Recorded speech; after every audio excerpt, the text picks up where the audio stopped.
శుభములు వందనాలు తెలియచేస్తూ ఉన్నాం. హల్లెలూయా హల్లెలూయా. దేవుని వాక్యములోనికి మనము వెళదాం. లేఖన భాగములో నుండి నిర్గమ కాండం 3వ అధ్యాయం 12వ వచనం. నిర్గమ కాండం 3వ అధ్యాయం.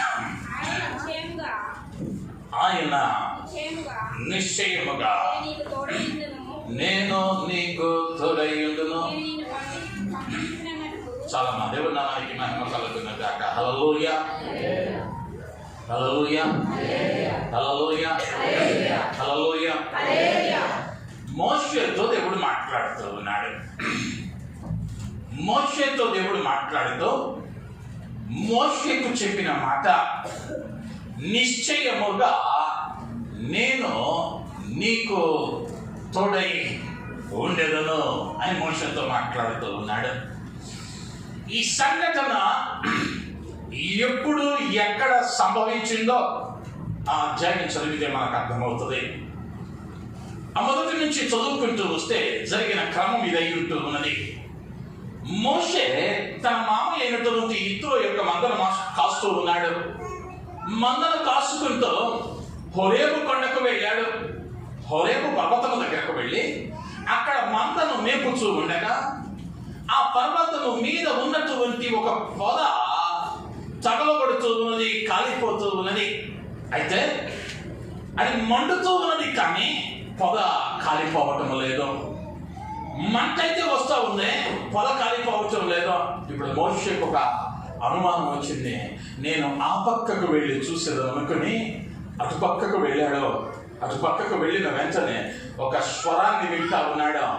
మోషే, నీవు నిలువబడిన స్థలము పరిశుద్ధమైనది, నీ చెప్పులను విప్పుము అన్న స్వరాన్ని విన్నాడు. చెప్పులను విప్పాడు. విప్పిన తరువాత దేవుడు మాట్లాడుతూ ఉన్నాడు, అయ్యా మోషే, నీ జనాంగమైనటువంటి ఇశ్రాయేలు వారు ఐగుప్తు బానిసత్వములో ఉన్నారు. వారిని విడిపించడానికి నిన్ను పంపబోతూ ఉన్నాను. నిన్ను పంపుతూ ఉన్నటువంటి ఈ క్రమంలో నేను నీకు ఇస్తూ ఉన్నటువంటి మాట, నేను నీకు తోడై ఉండును. ఆయన అంటూ ఉన్నటువంటి మాట నిశ్చయముగా. నిశ్చయముగా అన్న మాట విన్నప్పుడు ఖచ్చితంగా ఇక దానిలో డోకా ఏమీ లేదు, అనుమానం లేదు. నువ్వు ఒకవేళ వస్తాడో రాడో అనుకుంటా ఉన్నావేమో, తోడుంటాడో ఉండడో అనుకుంటూ ఉన్నావేమో. నేనేమై ఉంటానయ్యా అంటే నీకు నిశ్చయముగా తోడై ఉంటాను. పెళ్ళైన వాళ్ళకి తెలుసు, పెళ్లి రోజు తొలిదినం ఆ తొలి గంటలోనే ప్రమాణం చేసుకుంటాం. చేతిలో చెయ్యేసి పాస్టర్ గారు చేయి పట్టుకొని ప్రమాణం చేస్తాం. ఇది మొదలుకొని జీవితాంతము వరకు మేలుకైనా కీడుకైనా, ఆరోగ్యం ఉందనో అనారోగ్యం ఉందనో, వ్యాధి ఉందనో బాధ ఉందనో నిన్ను విడవక నిన్ను ప్రేమించి నా భార్యలుగా లేదా నా భర్తగా చేసుకుంటూ ఉన్నాను అని ప్రమాణం చేస్తాం. అది సంఘమంతటి ఎదుట, బంధువులందరి ఎదుట, పరిశుద్ధుల ఎదుట, సేవకుల ఎదుట చేస్తాం. సంవత్సరం గడిచింది. మీలో చాలా మంది రీల్స్ వస్తారుగా, పెళ్లికి ముందు పెళ్లి తర్వాత రీల్స్ వస్తా ఉంటే చూసుంటారు. చూడనట్టు బొన్నడు చక్కర్లా చూసుంటారు. పెళ్లికి ముందేమో అమ్మాయి గారు మాట్లాడుతూ ఉంది, ఏమండి బాగున్నారా? అబ్బాయి అంటా ఉన్నాడు, నీ గొంతు భలే ఉంది, ఇంత మృదువుగా మాట్లాడతావా అన్నాడు. అవునండి, ఇంతకు మించి మాట్లాడటం తెలియదండి అందే. ఇంతకు మించిన స్వరం రాదండి అందే. 6 నెలలు గడిచింది. కిచెన్లో అంట్లు నవ్వుతుంది అమ్మగారు. అయ్యగారు వెళ్ళాడు, ఏ కాఫీ ఇస్తావా? ఇప్పుడు లేచిన స్వరం, ఏం చేస్తున్నాను కళ్ళు కానీ వీటిల్లా పెట్టుకొని తాగొచ్చుగా.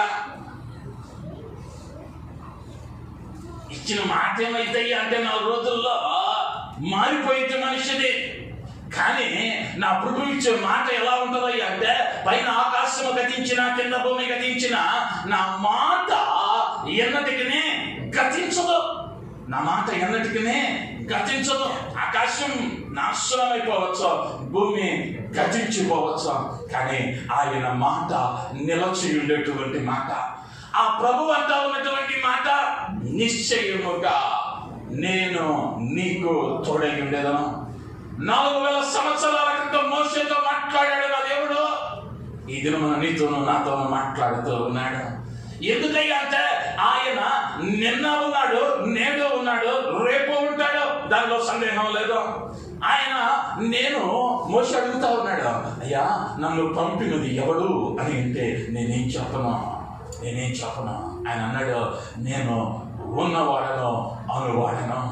నేను ఉన్నవాడను అనువాడను. ఆ ఉన్నవాడు అనువాడుగా ఉన్నటువంటి దేవుడు ఈ మాసంలో నీకు అభయం ఇస్తూ ఉన్నాడు.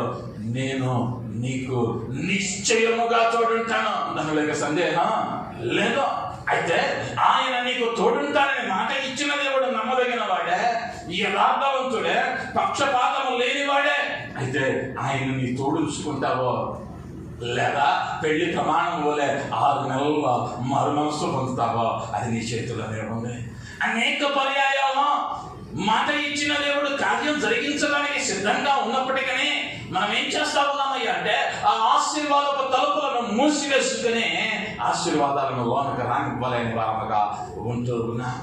అయితే నేను నీకు నిశ్చయముగా తోడుండేదని మాట ఇస్తూ ఉన్న దేవుడు 2024 సంవత్సరం ఈ సెప్టెంబర్ మాసంలో ఖచ్చితంగా 100% నీవు నమ్మగలిగితే ఆయన నీకు తోడుండేటువంటి దేవుడు అయి ఉంటూ ఉన్నాడు. నమ్మిన వారం ఆయనకు స్తుతులు చెల్లిద్దాం. హల్లెలూయా, హల్లెలూయా.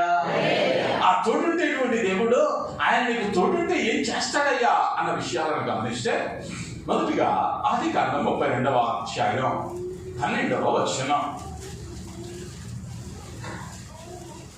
ఆదికాండం,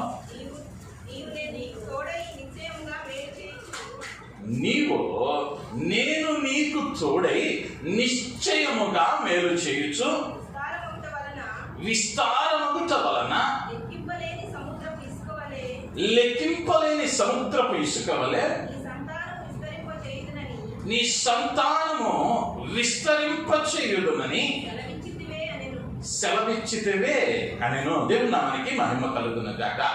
ఈ యాకోబు మాట్లాడుతూ దేవుడు యాకోబుతో మాట్లాడిన మాటను తిరిగి దేవుని దగ్గర ప్రార్థిస్తూ ఉన్నాడు.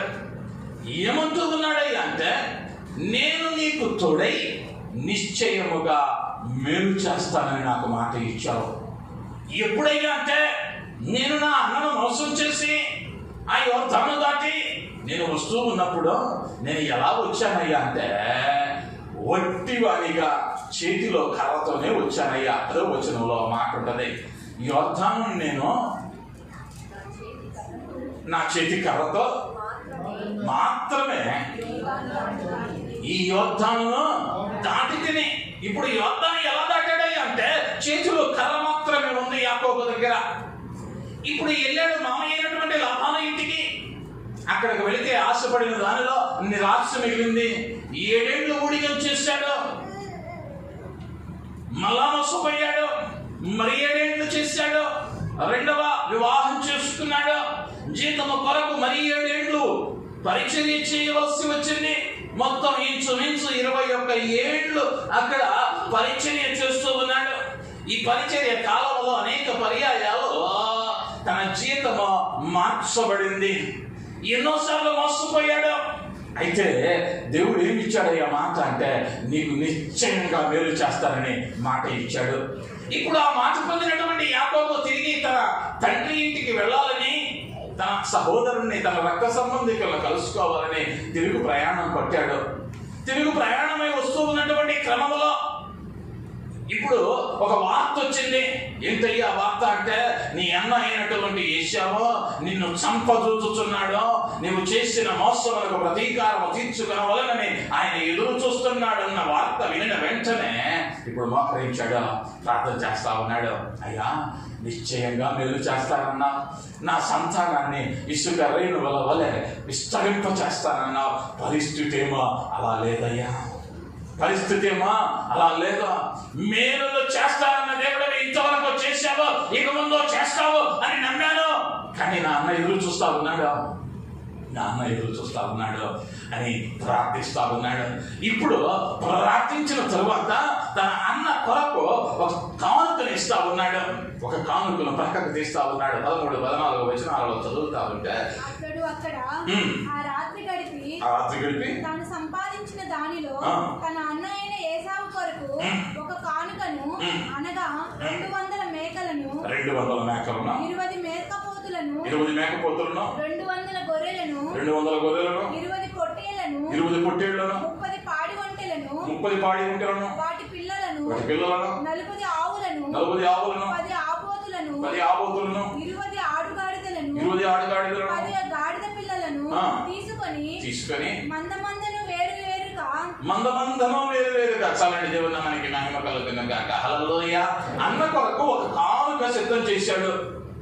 ఆ కానుక ఏందో చక్కగా రాయబడింది. ఇంచుమించు ఆ పశువులన్నీ కలిపితే సుమారుగా ఒక 600 అవ్వచ్చు. సుమారుగా.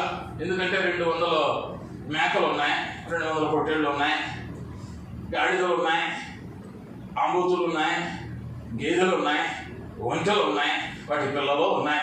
ఇవన్నీ ఇంచుమించు 600 కావచ్చు. అంటే ఇది చిన్న కానుక కాదు. 200 గొర్రెలు, 200 పొట్టేళ్ళు అంటే చిన్న కానుక కాదు. ఈ రోజుల్లో అయి ఉంటేనే వాడు గొప్ప ఐశ్వర్యవంతుడు. 200 గొర్రెలు ఉన్నాయంటే ఐశ్వర్యవంతుడు, విలాసవంతమైన జీవితం. అదే కనుక తెలుగు వాళ్ళు అంటారు, మనకంట తెలుగు వాడు అంటేనే హెచ్చులు ఎక్కువ అంటారు. మన కనుక ఉన్నాయి అనుకో 200, ఇక మనం నాపేవాడు ఉండడం. ఏం చేస్తా ఉన్నాడు అంటే దాన్ని కానుకగా ఇస్తా ఉన్నాడు. మనకు అర్థం అవ్వాలంటే ఒక పెళ్లికి వెళ్ళామనుకుందాం. పెళ్లికి వెళ్ళినప్పుడు చదివింపులు చదివిస్తాం. చదివింపులు చదివించేటప్పుడు ఎవరు కూడా వాడు తమ్ముడైనా, పెళ్లి చేసుకుంటా ఉందో తమ్ముడైనా అన్నైనా, నీ ఆస్తి పత్రాలను తీసుకెళ్ళి దీనిలో సగభాగం నీదిరా అని ఇవ్వం. ఎవరిని ఇచ్చేవాడు ఉంటే చేయాలంటే నా ఆస్తిలో సగభాగం నీదేరా అను. ఏం చేస్తామయ్యా అంటే ఆ రోజు నీ ఇంటిలో ఏముందో, ఇంటిలో బ్యాంకులో కాదు, ఇంటిలో ఏముందో దానిలో కొంత తీసుకెళ్తావు. అవునంటారా కాదంటారా? లేదా మేము అప్పు చేసి తీసుకెళ్తాం అన్న వాళ్ళు ఉన్నారా? తీసుకెళ్దాం. పెళ్ళికి వెళ్తామన్నా రక్త సంబంధికుడే. ఏం చేస్తామయ్యా అంటే నీకు కలిగి ఉన్న దానిలో నుండి కొంత ఇస్తావు. ఇప్పుడు ఈయన ఇంచుమించు 600 పశువులు ఇవ్వగలిగాడు అంటే ఇంకెంత ఉండాలో ఆలోచించాలి. దీనికంటే అనేకమైన రెట్లు ఆశీర్వాదం యాకోబు దగ్గర ఉంది. కాబట్టి ఇప్పుడు ఏం చేస్తా ఉన్నాడు అంటే ఒక కానుకను తన అన్నకిచ్చి ఆయనను సమాధానపరచాలని ఆశపడుతూ ఉన్నాడు. ఇంతగా ఆశీర్వదింపబడటానికి మునుపు ఈ పరిస్థితి ఏంటయ్యా అంటే ఆయనే చెప్పాడు 10వ వచనంలో, ఒట్టి చేయయ్యా, కర్ర మాత్రమే ఉంది. ఇప్పుడు ఏమయ్యాడయ్యా అంటే గొప్ప ఐశ్వర్యవంతుడిగా మార్చబడ్డాడు. కారణం ఏంటయ్యా అంటే ఆ దేవుడు మాట ఇచ్చాడు, నిశ్చయముగా మేలు చేయుదును, నిశ్చయముగా మేలు చేయుదునని మాట ఇచ్చాడు. ప్రయాణంలో తోడుగా ఉంటానన్నాడు. నీవు చేసే కార్యాలను సఫలపరుస్తానన్నాడు. ఎప్పుడైతే ఆ దేవుడిని యాకోబు నమ్మాడో, ఇంతకు మనకు మోసగాడైనా, ఇంతకు మనకు అన్న ఆశీర్వాదాలను దొంగిలించిన వాడైనా, ఆ యొక్క రాత్రి కాలమందు దేవదూత దర్శనం ఇచ్చిన దినాన మారాడు. ఇక దేవునితో పెరుగులాడుతా ఉన్నాడు. దేవునితో పెరుగులాడిన వారిగా ఉండి ఆయనను అడుగుతా ఉన్నాడు, నీవు ఆశీర్వదిస్తేనే వదిలిపెడతా, నువ్వు నన్ను ఆశీర్వదిస్తేనే వదిలిపెడతానని తెలుగులాడి ఆశీర్వాదాన్ని పొందుకున్నాడు. ఆశీర్వాదం ఎలా ఉన్నదయ్యా అంటే విస్తరించబడిన ఆశీర్వాదాన్ని పొందుకున్నాడు. ఈ మాసంలో ప్రభు నీతో నాతో మాట్లాడుతూ ఉన్న మాట, నిశ్చయముగా మేలు చేస్తాను.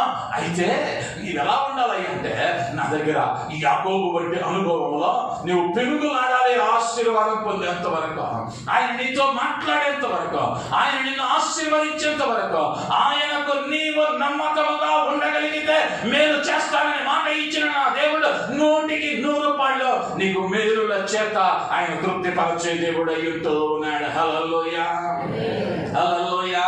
ఆయన మేలు చేయక ఉండలేడు, ఆయన మేలు చేయకుండా ఉండలేడు. మేలు చేయక ఆయన ఉండలేని వానిగా ఉంటూ ఉన్నాడు. మేలు చేయలేక ఉండలేని వానిగా ఉంటూ ఉన్నాడు. నిర్గమకాండములో 1వ అధ్యాయములో 20వ వచనములో చదివితే విశ్వాసులైన వారికే కాదు, అవిశ్వాసులైన వారు, అన్యులైన వారిని కూడా ఆయన మేలు చేసినట్లుగా అక్కడ చదువుతాం. దేవుడు ఆ మంత్రస్వాములకు మేలు చేసెను. దేవుడు నామానికి మహిమ కలుగును గాక. హల్లెలూయా. ఎవరికి మేలు చేశాడయ్యా అంటే మంత్రస్వాములకు మేలు చేశాడా? ఈ మంత్రస్వాముల విగ్రహారాధికలో దేవుని జనాంగం కాదు, ఇశ్రాయేలు వారు కాదు, యూదా జనాంగం కాదు. అయినప్పటికీ ప్రభు ఏం చేశాడని అంటే వారికి మేలు చేశాడని పరిశుద్ధ గ్రంథం సాక్ష్యం ఇస్తా ఉంది. వారు మేలు ప్రభువు చేత పొందుకొనడానికి కలిగిన కారణం ఏమిటయ్యా అంటే ఫరో ఆజ్ఞాపించాడు, ఎవరైతే ప్రసవిస్తా ఉన్నారో పుట్టిన బిడ్డ మగబిడ్డ అయితే చంపేయమన్నాడు. కానీ ఈ మంత్రస్వాములు ముందున్న మాటల్లో చదువుతా వారు దేవునికి భయపడి, దేవునికి మహిమ కలుగును గాక. హల్లెలూయా. వీరందువైనా ఏమైందయ్యా అంటే దేవుడు అంటే భయం ఉంది. దేవుడు అంటే భయం ఉండే ఆ దేవుడు నన్ను గద్దిస్తాడన్న భయంతో వారు ఆ పనిని చేయకపోవటాన్ని బట్టి, లేదా ఆ సజీవుడైన దేవునికి భయపడటాన్ని బట్టి దేవుడు ఏం చేశాడు అంటే మేలు చేశాడు. ఈ మాసంలో ఆయన నిన్ను చూస్తున్నాడన్న భయం, ఆయన నీతో ఉన్నాడన్న భయం, ఆయన చేయమన్నది చేయకపోతే శిక్షిస్తాడన్న భయం నీలో కలిగితే ఆయన ఏం చేస్తాడు అంటే నీకు కూడా మేలు చేసే దేవునిగా ఉంటూ ఉన్నాడు. హల్లెలూయా. హల్లెలూయా. నీలో ఏం కావాలి అంటే ఆయన ఎంతో భయభక్తులు కావాలి. ఆయన ఎంతో భయభక్తులు కావాలి. ఎవరు చూస్తా ఉన్నారో చూడటం లేదా? ఎవరు చూస్తా ఉన్నారో చూడటం లేదా? చూసేటువంటి దేవుడు ఉన్నాడు. నేను చూస్తున్నవాడను అన్నాడు హాగరుతో. ఆ చూస్తున్నటువంటి దేవుడు అరణ్యంలో హాగరును చూశాడే. మందిరంలో నిన్ను చూడడా, ఇంటిలో నిన్ను చూడడా, నువ్వు పనిచేసే స్థలంలో చూడడా, ఎడారిలోనే చూశాడే. అందుకనే భక్తుడు అన్నాడు, అయ్యా ఆకాశముకి ఎక్కితే అక్కడ నీవు ఉన్నావు, భూదిగంతములకు వెళితే అక్కడ నీవు ఉన్నావు, ఇంకెక్కడ దాక్కునేదే, ఇంకెక్కడ దాక్కునేదే. అంటే ఆయన కనుల నుండి దాగుకొలగలిగిన నరుడు ఎవడనో లేడు. అయితే ఆయన మేలుడు పొందుకోవాలంటే, ఆయన నీకు తోడై ఉండాలంటే నీవేమై ఉండాలయ్యా ఈ మాస్టర్లు అంటే ఆయన ఎంతో భయభక్తులు కలిగి ఉండాలి. ఆయన ఎంతో భయభక్తులు కనుక మనం కలిగి ఉంటే ఖచ్చితముగా, లేదా వాక్యములో చెప్పినట్లుగా నిశ్చయముగా మేలు చేయుచు నిన్ను వృద్ధిపరచేటువంటి దేవునిగా నా ప్రభువు ఉన్నవానిగా ఉంటూ ఉన్నాడు. హల్లెలూయా. అవరోధాలు వస్తాయి, ఆటంకాలు వస్తాయి, ఇబ్బందులు వస్తాయి, కష్ట నష్టాలు వస్తాయి, వేదన బాధలు వస్తాయి. అవన్నీ తాత్కాలికమైనవే, అవన్నీ తాత్కాలికమైనవే. ఈ యాకోబు కనుక మొదటి పర్యాయము తన మామ తనను మోసం చేసిన దినాన నిష్ఠూరాలాడి దేవుడు మాట ఇచ్చిన మాట తప్పాడని వెనకడుగు వేసి ఉంటే ఇంతటి ఆశీర్వాదాన్ని, ఇంతటి మేలులను ఆ దినాన చూసి ఉండేవాడే కాదేమో. నా జీవితంలో వ్యక్తిగతంగా నేను అనేక పర్యాయాలు నేను తెలియచేస్తూ ఉంటాను. నా దేవుడు ఎవరయ్యా అంటే మేలులు మాత్రమే చేసే దేవుడు. నేను ఎప్పుడో చెబుతాను, 3 జతల బట్టలతో నా ప్రయాణం ప్రారంభమైంది ఈ పట్టణంలో. సముద్రం ఒడ్డున 6 నెలలు గడిపే ఉండటానికి ఇల్లు లేదు, తినడానికి తిండి లేదు.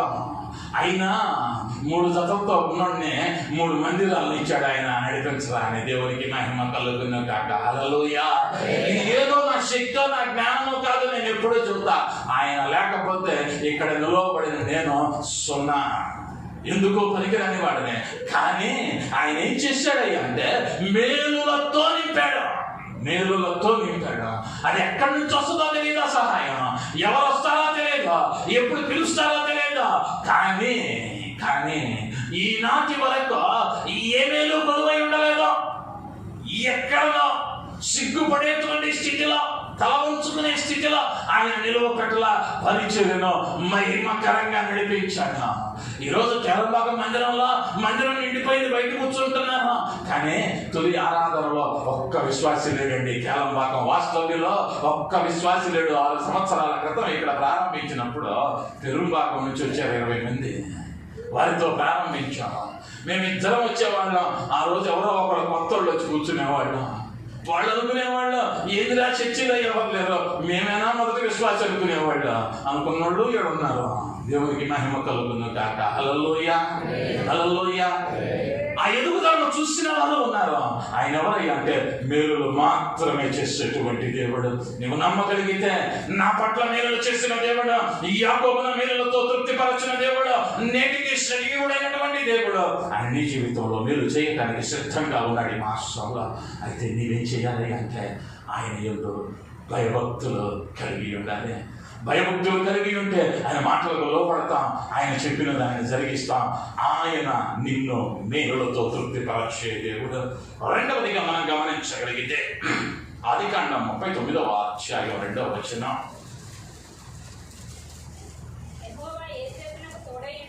యెహోవా యోసేపునకు తోడై ఉండెను, అతడు వర్ధిల్లుచు తన యజమానుడు ఆ ఐగుప్తుని ఇంట నుండెను. దేవుని నామానికి మహిమ కలుగును గాక. హల్లెలూయా. అక్కడ చక్కగా చెప్పబడింది, యెహోవా యోసేపునకు తోడై ఉన్నాడు. యోసేపునకు యెహోవా తోడై ఉండటం వలన ఏం జరిగిందయ్యా అంటే అతడు వర్ధిల్లుచూ ఉన్నాడు, అతడు అభివృద్ధి చెందుతూ ఉన్నాడు, అతడు ఆశీర్వదింపబడుతూ ఉన్నాడు. ఇప్పుడు ఉన్నది ఎక్కడయ్యా అంటే ఐగుప్తీయుని యొక్క ఇంట ఉన్నాడు అని రాయబడింది. ఈ ఇంటికి రావటానికి ముందు ఏమైందో మనందరికీ తెలుస్తాం. అన్నలో వీడిని చంపిస్తే బాగుండు అనుకున్నారు. ఆ అక్కరుడు చెప్పాడు, వద్దులేరా చంపటం, తొడగొట్టిన వాడు కొట్టి గుంటలో పడవేసి భర్త కూడా వస్తా ఉన్నాడు, వాడికి అమ్ముకుని ఆ రోగం తీసుకున్నాం. ఈ వస్త్రాన్ని ఏదైనా ఒక జంతువు యొక్క రక్తము చేత తడిపి తండ్రి దగ్గరకు తీసుకెళ్ళి ఖడ్గమృగం క్రోధమృగం తినేసింది తమ్ముడిని చెబుదాం అనుకున్నారు. అన్నలు అమ్ముకున్నారు. అన్నలు ఆశీర్వదింపబడతాడేమోనన్న అసూయ చేత యోసేపును హతమార్చాలని అన్నలు చూశారు. కానీ ఈ యాకోబుకు వాగ్దానం చేసిన దేవుడు, ఈ యోసేపు యొక్క విశ్వాసాన్ని చూసిన దేవుడు, ఈ యోసేపుతో బాల్యమందే దర్శనము ద్వారా మాట్లాడిన దేవుడు యోసేపుకి ఏమై ఉన్నాడయ్యా అంటే తోడై ఉన్నాడు. ఆ అభివృద్ధిని ఆటంకపరచడానికి, ఆ అభివృద్ధిని పాడు చేయడానికి నీవెలా అవుతావో చూస్తామని సవాలు విసిరిన వారికి వారు ఆశ్చర్యపడు రీతిలో, వారు సిగ్గుపడే రీతిలో యోసేపును దేవుడు అంచెలంచెలుగా హెచ్చించిన దేవుడై ఉంటూ ఉన్నాడు. కారణం ఏంటంటే యోసేపుకు దేవుడు తోడై ఉన్నాడు. ఈ మాసంలో నీకు తోడై ఉంటానని మాట ఇస్తూ ఉన్న దేవుడు నీకు ఎదురవుతూ ఉన్నటువంటి సమస్యలలో, నీ ఎదుగుదలకు ఆటంకంగా ఉన్న కార్యాలలో, నిన్ను ఇబ్బందికి గురి చేస్తూ నీకు రావాల్సినటువంటి ఆశీర్వాదాన్ని ఇతరులు దొంగిలించుతో, లేదా నీవు పొందుకొనవలసిన దానిని ఇతరులు దొంగిలించుతో నీ ఆశీర్వాదాన్ని పాడు చేస్తా ఉన్నారేమో. నా ప్రభువు నీకు తోడై ఉంటే ఆ కఠిన హృదయాల మధ్యలో కూడా, ఆ కష్టమైన క్లిష్టమైన పరిస్థితుల మధ్యలో కూడా ఆయన నీకేం చేస్తాడయ్యా అంటే ఒక ద్వారాన్ని తెలుస్తాడు. ఆయన నీకు తోడై ఉంటే నీవు ఒంటరి వాడవు కాదు. యెషయా గ్రంథంలో అంటాడు 60వ అధ్యాయానికి వస్తే 22వ వచనంలో, వారిలో ఒంటరి అయిన వాడు 1000 మంది అగును. ఈరోజు ఒంటరివేమో, నీ ఇంటిలో అందరూ నీవు ఒంటరిగా ఉంటావున్నావేమో, అభివృద్ధి లేదేమో, ఆశీర్వాదం లేదేమో, నిత్యమో వేదన అనుభవిస్తా ఉన్నావేమో, ఆశీర్వాదం లేకపోవటం వలన నా దేవుడు మాట ఇస్తూ ఉన్నాడు. నువ్వు కనుక నిన్ను అప్పగించుకుంటే ఆయనకు ప్రభుదాసునిగా నేను నిత్యము చెప్పేటువంటి మాట, నా దేవుడు నమ్మదగిన దేవుడు, నా దేవుడు నమ్మదగిన దేవుడు, నా దేవుడు కార్యాలు చేయకుండా ఒకరిని ఒక రకంగా మరి ఒకరిని మరొక రకంగా ప్రేమించేవాడు కాదు. అందరి కొరకు ప్రాణం పెట్టిన దేవుడు. ఆయన కల్లా కావాల్సింది ఏంటయ్యా అంటే విరిగి నలిగిన హృదయంతో నా యేసు దగ్గరకు వచ్చి, నాయన నా అభివృద్ధి అనేక దినాలుగా ఎదురు చూస్తా ఉన్నా, అనేక దినాలుగా ఆశీర్వాదం కొరకు ఎదురు చూస్తా ఉన్నా, ఇంకా నిరాశ మిగులుతూ ఉంది, అయ్యా క్షమించమని ఆయన పాదాల మీద పడితే నేను ఆశీర్వదించే దేవునిగా నా దేవుడు ఉన్నాడు. అభివృద్ధిని తీసుకుని వచ్చేవానిగా ఉన్నాడు. ఈ యాకోబు ఈ యొక్క ఐగుప్తులకు వెళ్ళినప్పుడు వారి యొక్క సంతానం అంతయు కలిపి 70 మంది అని నిర్గమకాండంలో మనం చదవటానికి అవకాశం ఉంటుంది. యాకోబు తన యొక్క సంతానమంతా కలిపి 70 మంది. నిర్గమకాండ 1వ అధ్యాయంలో చరిత్రను మనం చదవటానికి అవకాశం ఉంది. 4 నుంచి 7 వచనాలలో, 8 నుంచి 11 వచనాలకు వచ్చేసరికి ఇప్పుడు ఈ యోసేపును ఎరుగనటువంటి కొత్త రాజు వచ్చాడు.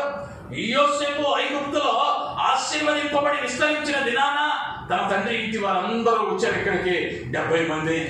ఈ 70 మంది కలిసి అక్కడ జీవిస్తూ ఉన్నారు, ఎదుగుతూ ఉన్నారు, వర్ధిల్లుతూ ఉన్నారు.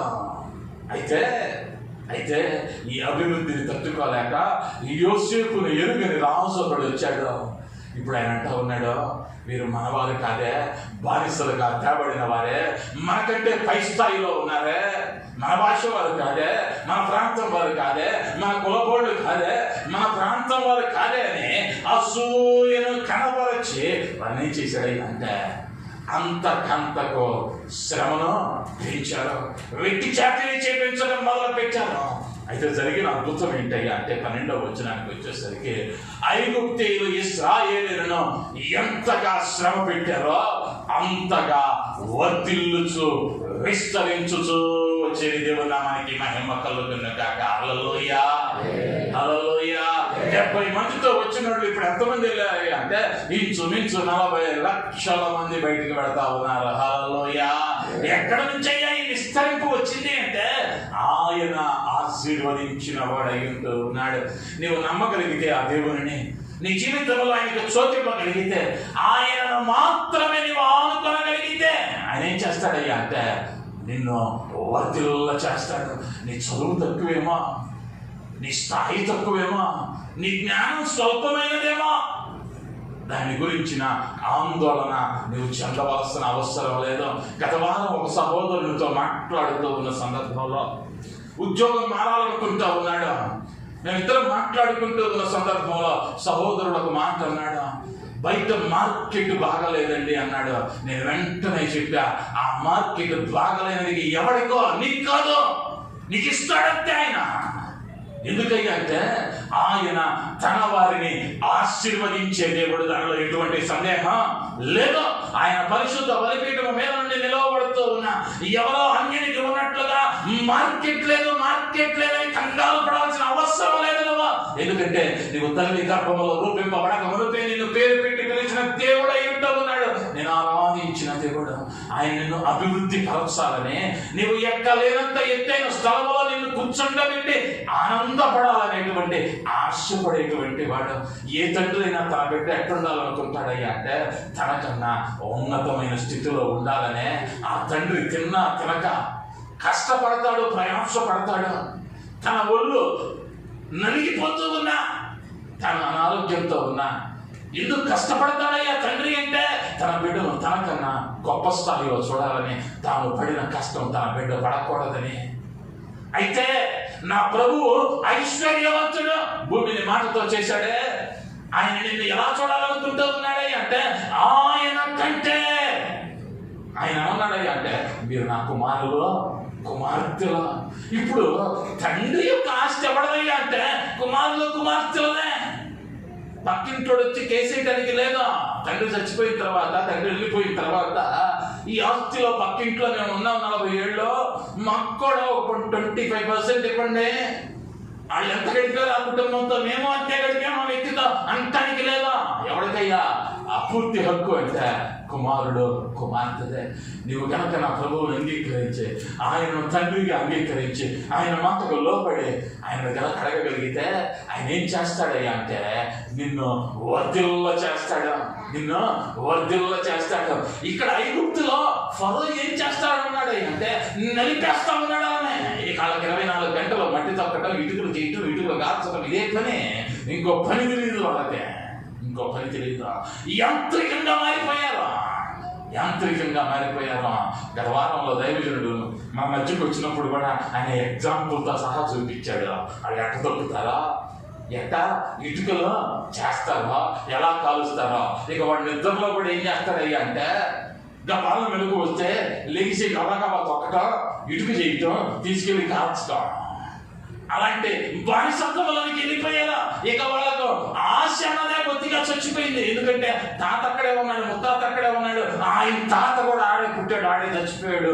అనేదయ్యా అంటే మట్టి విసుకటమే. కానీ మాట ఇచ్చిన దేవుడు ఏం చేశాడయ్యా అంటే వారిని విస్తరింప చేశాడు. పాలు తేనెలు ప్రవహించేటువంటి వాగ్దాన దేశంలోనికి వారిని నడిపించాడు. ఈ మాసంలో ఆయన ఏం చేయబోతూ ఉన్నాడే నీ జీవితంలో అంటే నిన్ను అభివృద్ధి పరచబోతా ఉన్నాడు. ఎవరైనా రావచ్చు నీకు వ్యతిరేకంగా, పరిస్థితులు ఎలాగైనా ఉండొచ్చు, అది అరణ్యం అవ్వచ్చు, ఇక్కడ ఎవరు సహాయం చేసేవారు లేరే అనుకోవచ్చు, కానీ ఆయన తన దూతలను పంపుతాడు, తన మార్గాన్ని తెలుస్తాడు. నీ పక్షంగా గొప్ప కార్యాలను నా ప్రభువు జరిగించువాడు అని అనటంలో ఎటువంటి సందేహం లేదు అన్న విషయాన్ని జ్ఞాపకం చేస్తూ ఉన్నాను. మూడవదిగా మనం గమనించగలిగితే ఆదికాండము 39వ అధ్యాయము 3వ వచనం.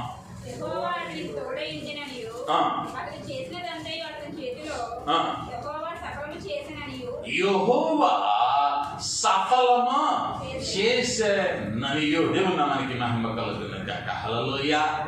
మొదటిగా దేవుడు తోడుంటే ఏం చేశాడయ్యా అంటే మేలులు చేశాడు. రెండవదిగా దేవుడు తోడుంటే ఏం చేశాడయ్యా అంటే వర్తిల్ల చేశాడు. మూడవదిగా దేవుడు తోడుంటే ఏం చేస్తాడయ్యా అంటే నీ కార్యాలను సఫలం చేస్తాడు. నీ కార్యాలను సఫలం చేస్తాడు. ఎవరం కూడా ఏదైనా పనిని ప్రారంభించేటప్పుడు ఆ పని చక్కగా ముగించబడాలని, అనుకున్నది అనుకున్నట్లు అయిపోవాలని ఆశపడతాం. ఎవరం కూడా అన్నం వండుతున్నారు అనుకుందాం, లేదా పొయ్యి మీద పాలు పెట్టారు అనుకుందాం. అక్క చెల్లెల్లో పాలు పెట్టేటప్పుడు పొంగకుండా ఉంటే బాగుండని పెడతాం, కానీ పొంగిపోయి దేక్ష మాడిపోయి అంటూ దొరుకుతా ఉండాలి సాయంత్రం దాకా ఎవరు నాశపడతారా?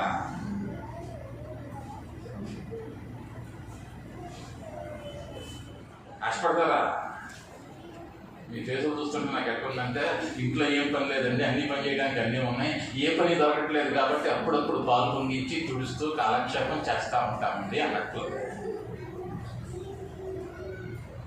బట్టలు వదలడానికి మిషన్ ఉంది, వంట వండడానికి రైస్ కుక్కర్లు వచ్చేసినాయి, ఇంక చేసే పని ఏమీ లేదు. ఊడవడానికి కూడా వచ్చేసినాయి ఇప్పుడు మిషన్లో, అన్నిటికీ మిషన్లు వచ్చేసినాయి. నీళ్లు తోడుకొచ్చే బాధే లేదు, మోటార్లు వచ్చినాయి. కాబట్టి ఏదో ఒకటి చేస్తూ ఉండాలిగా, ఎవరో అనుకోము. మనం చేస్తా ఉన్న కార్యం ఏమో వాళ్ళని ఆశపడతామయ్య అంటే సఫలం అవ్వాలని ఆశపడతాం. అనేక పర్యాయాలు తలపెడుతూ ఉంటాం. అందుకని యేసు చెప్పాడు, ఒకడు ఇల్లు కట్టింపగోరిన ఎడల వాడు మొదటనే కూర్చుండి లెక్క చూసుకుంటాడు. ఎందుకయ్యా అంటే అది సగంలో కట్టబడి ఆగిపోతే ఆ మార్గమున వచ్చుచూ పోవచ్చున్న వారు దానిని చూసి నవ్వకుండానట్లు. దాన్ని చూసి ఏం చేయకూడదయ్యా అంటే దాన్ని వెళ్ళేవాళ్ళు నవ్వకూడదు. అరే భలే స్టార్ట్ చేశాడరా, పిలిచి భోజనాలు పెట్టాడరా, పెట్టి సంవత్సరమైంది ఆ పిల్లలు అంతే ఉండరా అనకూడదు. ఏం చేయాలి అంటే ముందే లెక్క చూసుకోవాలి. అంటే నీ కార్యము సఫలమవ్వాలి, నువ్వు చేస్తున్న పని క్షేమంగా ముగించబడాలి. అందరం ఆశపడతాం. అయితే అది ఎప్పుడు సఫలమైతాయి అంటే ఆయన నీకు తోడై ఉన్నప్పుడు. ఆయన నీకు తోడై ఉంటే ఆఖరి నిమిషం వరకు ఆందోళన ఉండొచ్చు, ఆఖరి నిమిషం వరకు ఇబ్బంది ఉండొచ్చు, కానీ ఆయన సఫలపరచే దేవుడు అయ్యింటూ ఉన్నాడు. హల్లెలూయా. నేను గత వారం అనుకుంటా సాక్ష్యం చెప్పాను. యానివర్సరీ రోజు నేను ఇక్కడికి వచ్చేసరికి నాకు 28,000 రూపాయలు కావాలి ఈ పరిచర్య. ఆ రోజు కార్యక్రమం జరగటానికి ఆశపడ్డాం. ఆయన కార్యాన్ని జరిగిస్తాడని నమ్మాం. ఆఖరి నిమిషం దాకా సహోదరులు వచ్చి నన్ను అడిగిన వారు ఉన్నారా, అన్న పేమెంట్ చేయమంటావా? ఇదే వద్దు, దేవుడు ఇస్తాడు అని ఆ రోజు 2:30 గంటల వరకు ఎవరి దగ్గర చేయి చప్పలా. ఆఖరికి ఆయన ఏం చేశాడయ్యా అంటే అద్భుతాన్ని చేశాడు. గత వారం చెప్పలా, ఒక వ్యక్తి వచ్చాడు. ఎప్పుడైనా ఆ కుటుంబం వస్తుంది అంటే యానివర్సరీ రోజు మాత్రమే వస్తుంది. వారు 1000 మంది దానికి వెళ్ళేవారు, కానీ యానివర్సరీ చూడాలని, ఆ పిల్లల కార్యక్రమాలు చూడాలని ప్రత్యేకంగా వస్తారు. వారు వచ్చారు, ఆరాధన అయిపోయింది.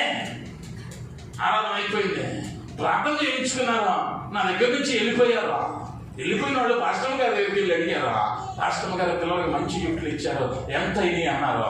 పాస్టమ్ గారికి తెలియదు పాపం. నా దగ్గరకు వచ్చి అడిగింది ఎంత అయిందని అడుగుతున్నారని. నాకు గుర్తులేదు. నాతో పాటు వచ్చిన బ్రదర్ రాకేష్ని అడిగాను ఎంత అయింది అయ్యా అని. బ్రదర్ 6,000 7,000 మధ్య అయింది అన్నాడు. నాకే గుర్తు లేదంటే ఆయనకి అసలు గుర్తులేదు.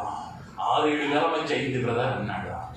వెంటనే ఆ సహోదరుడు అన్నాడు, అయ్యా 7 నుంచి సంఖ్య నేను ఇస్తానండి అన్నాడు.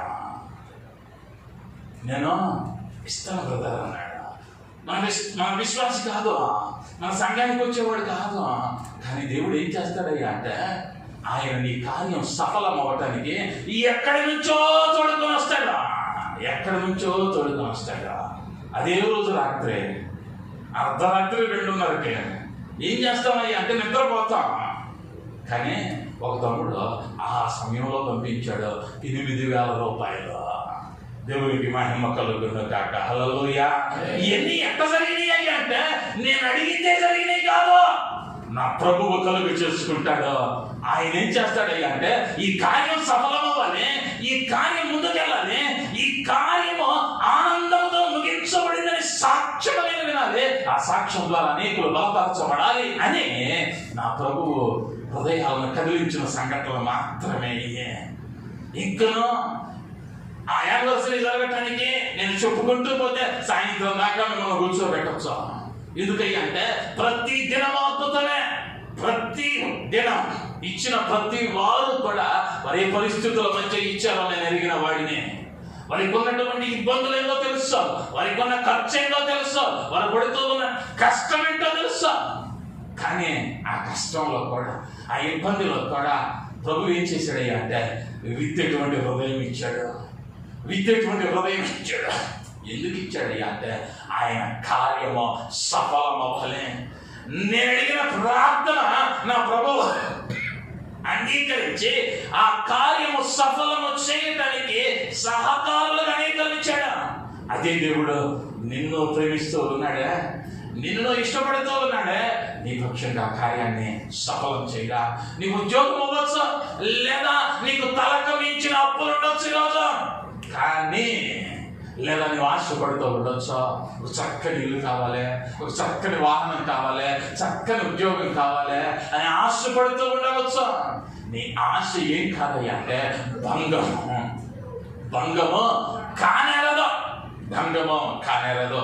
అందుకని కీర్తనకారుడు అన్నాడు 21వ వచనం కీర్తనల గ్రంథం 2వ వచనానికి వస్తే 21వ అధ్యాయం 2వ వచనానికి వస్తే అతని మనోభిష్టము నీవు సఫలము చేయుచున్నావు,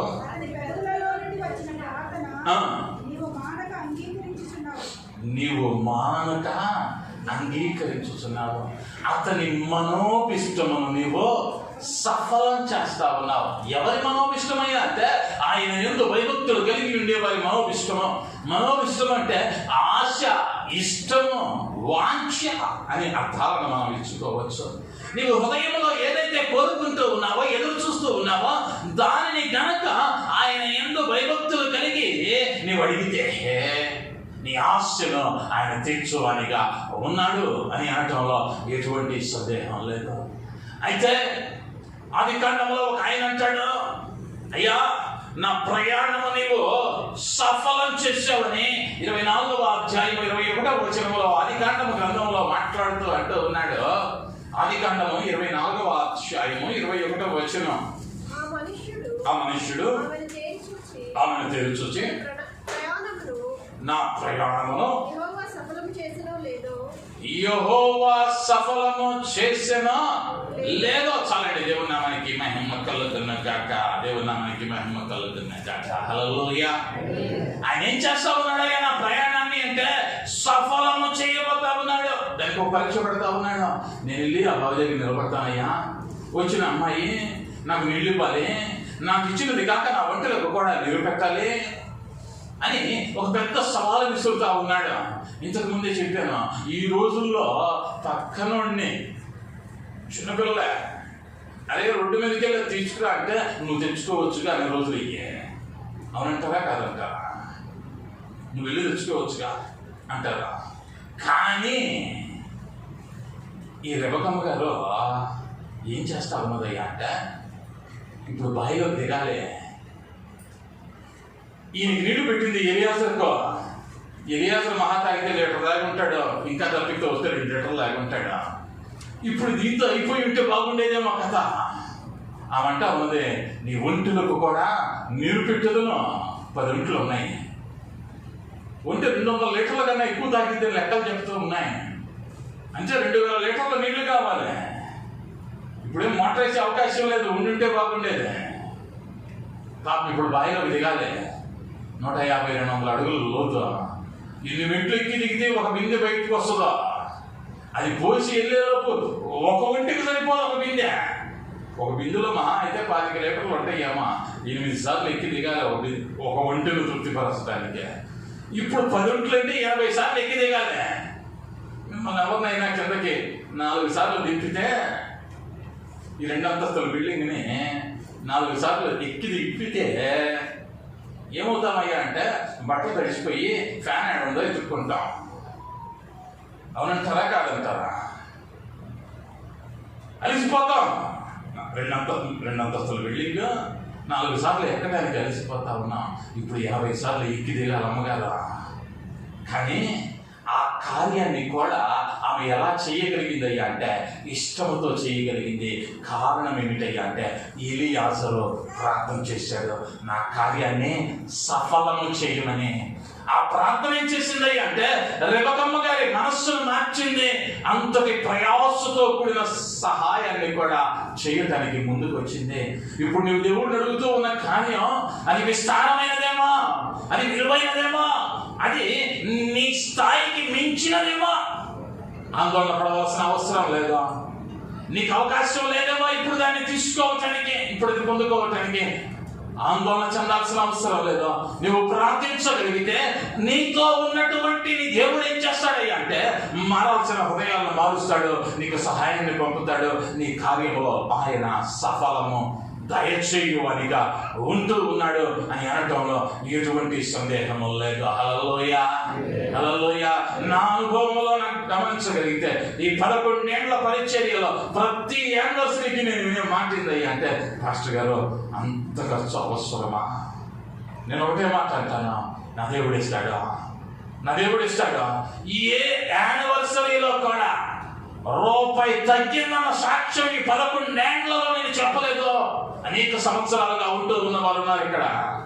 ఈనాడు దీనికి దేవుడు కొరతుంచాడు అన్న సాక్ష్యం నా నోట నుండి రాలా. ఇక ముందు కూడా నా దేవుడు రాకుండా కాపాడు సమర్థుడై ఉంటూ ఉన్నాడు. హల్లెలూయా, హల్లెలూయా. గొప్పగానే చేస్తా ఉన్నాం. కారణం ఏంటంటే అంటే, నేను ఆరాధించు దేవుడు నా కార్యాలను సఫలం చేసే దేవుడు, నా కార్యాలను సఫలం చేసే దేవుడు. నా దేవుడు నాతో ఉన్నాడు, ఆ దేవుడు నీతో ఉన్నాడు. ఈ మాసంలో నీతో నిశ్చయముగా ఉంటానని మాట ఇస్తూ ఉన్నాడు. ఆ నిశ్చయముగా నీతో ఉంటానని మాట ఇస్తా ఉన్న దేవుడు నీకేం చేయబోతా ఉన్నాడు అంటే, మేలులు చేయబోతా ఉన్నాడు. ఆ మేలులు నీవు ఊహించిన వాటికంటే ఉన్నతంగా ఉండబోతూ ఉన్నాయి. నీవు ఎదురు చూసిన వాటికంటే ఉన్నతంగా ఉండబోతా ఉన్నాయి. రెండవదిగా ఆయన నిన్ను అభివృద్ధి పరచబోతా ఉన్నాడు. ఆ అభివృద్ధి ఎలా ఉంటుందయ్యా అంటే, చూసిన అన్యులు ఆశ్చర్యపడులాగున, వీడు మనకన్నా చిన్నవాడే, మనకన్నా తక్కువ వాడే అని ఈ రోజు అనుకున్న వాళ్ళు రేపు తెల్ల ముఖాలేసేటట్లు, సిగ్గుపడేటట్లు ఆయన నిన్ను అభివృద్ధి పరచే దేవుడు.